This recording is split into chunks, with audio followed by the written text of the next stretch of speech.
So I'm going to talk about abortion. I guess it's a hot topic.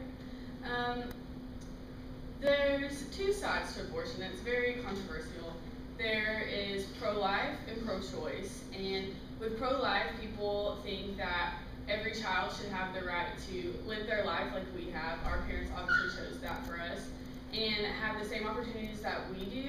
And pro-choice is where people not necessarily agree that it's okay to have an abortion, but that it should be the choice of the mother. Which, before doing research, I was kind of in between because I thought there were certain instances where pro-choice was okay because, for instance, someone being raped, like you don't choose for that to happen to you, and I thought that since that happened, like, it was okay to get an abortion. But after doing research and seeing just how brutal abortions can be, I think it's very unjust, and I don't think it's right. I think morally it's wrong, and I think a lot of baggage can come with that because they have a lot of counseling centers for that to happen, to go through that, which obviously is going to be mentally straining on someone. 1 in 4 people in our generation are dead due to an abortion. And if you think about it, 1 in 4, maybe that doesn't sound like a lot, but that is a lot for people to not even have the choice to be on earth.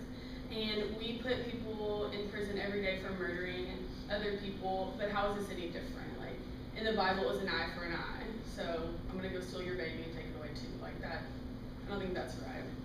There are certain things you can do before an unplanned pregnancy because obviously no woman wants to go through that, but there are things to prevent this happening, and safe sex is a way. Condoms, we all know that those are around, that's not a secret, and also birth control. A lot of women are being put on that these days, and they're trying to pass laws to make that free and easier for people to get.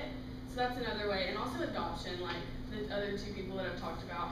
There are ways for you to give that baby to a home that will love them. They're 8 to 9 weeks when a baby's in the fetus, eyelids start to form and hair appears, which doesn't seem like a lot, but that's a human. Like, we all have hair, we all have eyelids, and that baby has it 8 to 9 weeks. And between 7 and 9 weeks of the baby being in the womb, there's an abortion pill, which is the most common, called mifepristone, and it's just a pill that takes care of it. 9 to 10 weeks, the baby sucks a thumb, swallows, and can move around its tongue. And during that time, 3 to 12 weeks after the last period, there's a thing called manual vacuum aspiration, where they cut the baby up into little pieces and take a vacuum and suck it out into a bottle and discard it. If that doesn't make you sick, I don't know what will.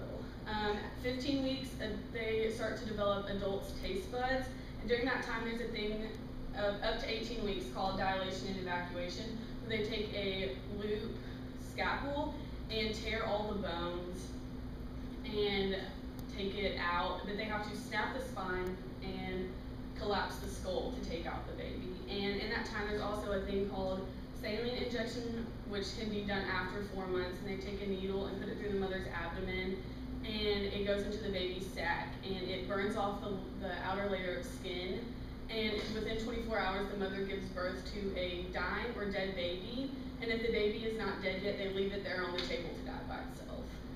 And after doing this research, I think this is terrible, and everyone else should look into it because our parents, like I said, chose for us to have life, and I think everyone else should have that